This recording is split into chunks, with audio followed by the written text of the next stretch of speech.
Yeah, well, obviously England is across the majority of the back page, as you guys have discussed that victory yesterday. But another story on the back page, Jace, is relating to one of your former clubs. Because yesterday, of course, Enzo Maresca officially announced as the new Chelsea manager. Enzo's made in Chelsea is the headline on the back of the Sun. Enzo Maresca is studying old Chelsea videos on holiday to swat up on his new club. But I want to get your opinion on Ollie Holt's column in the Mail this morning. He says it's hard to look at what lies ahead at Stamford Bridge without worrying for him. Not on a financial sense, of course. The 5-year deal that has taken him and a small army of staff to West London should see him set for life. His career prospects, though, are very much in the balance because coaching Chelsea under the ownership of Todd Bowley and Bedad Egbali is as close as it gets to the impossible job in English football. Getting the job is a cause for celebration, sure, as long as you're aware that it's football's version of being selected for human sacrifice. It's an honour. You get treated like a god for a little while.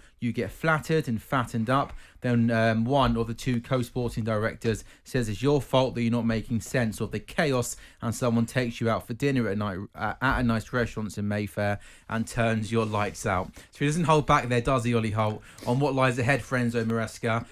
Firstly, Jace, on the appointment, It's done, it's dusted. Are you happy with it? Don't know. I just don't know. And is that a worry, though, that it's so undecisive? Well, I just think whoever would have come in, I mean, I've got to be honest, when you look at the sort of names that Chelsea have had in the past, and I'm looking at Bruce here, you know, likes of Ancelotti, Jose Mourinho, Chelsea are doing things very differently right now. And only time will tell if this turns out... I honestly couldn't tell you whether this is a good or a bad appointment or indifferent right now. I honestly, because... I'll tell you one thing I will say, sorry, one thing I will say. This squad of players... If you get it right, this is an incredibly talented young group of players. And if you can get it right, let me tell you, there's a lot to work with. Was Pochettino not trying to get it right? It seemed a weird call, in my opinion, because of how strong Chelsea finished. They'd been waiting and patient for week after week and month after month.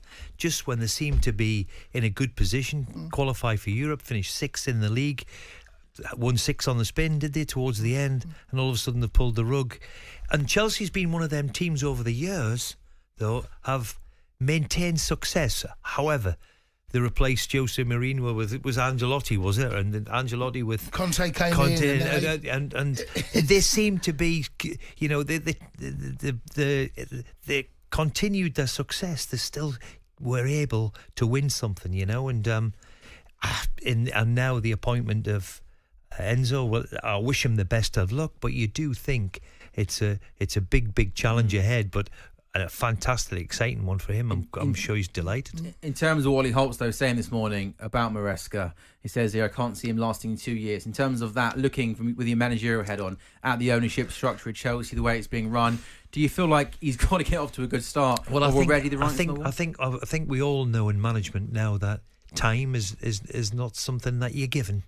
You know, and that's the unfortunate part of our business at the moment. You have to have it instantly. You know, in that time, you'll probably have 2-3 transfer windows, so you haven't got the opportunity now to overhaul the squad the way you want it, but you're probably now the head coach anyway, so your job is to just coach the players and let the other people bring them in. That's exactly it. That's why Pochettino did last. That's why Tuchel did last, because they wanted a bit more control. You're absolutely right. Here's the players. Here's your squad. Coach them.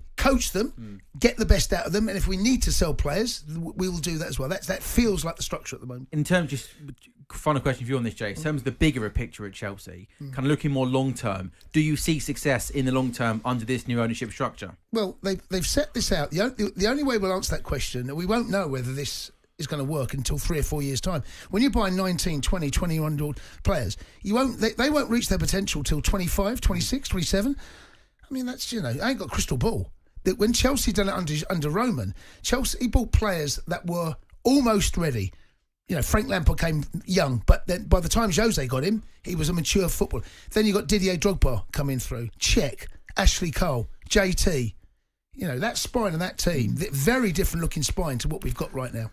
Yeah, it trips off your tongue there. The top players you're talking about who proved year in, year out what good players they were for Chelsea.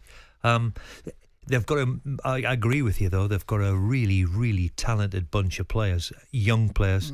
So managing them is always difficult for the young player with the expectation of Chelsea and the demands that's put on you. But look, I wish the manager the best of luck. He's had a great season with Leicester, and now he's got the opportunity to manage one of the big clubs in our country. We will see. Only time will tell, Sam.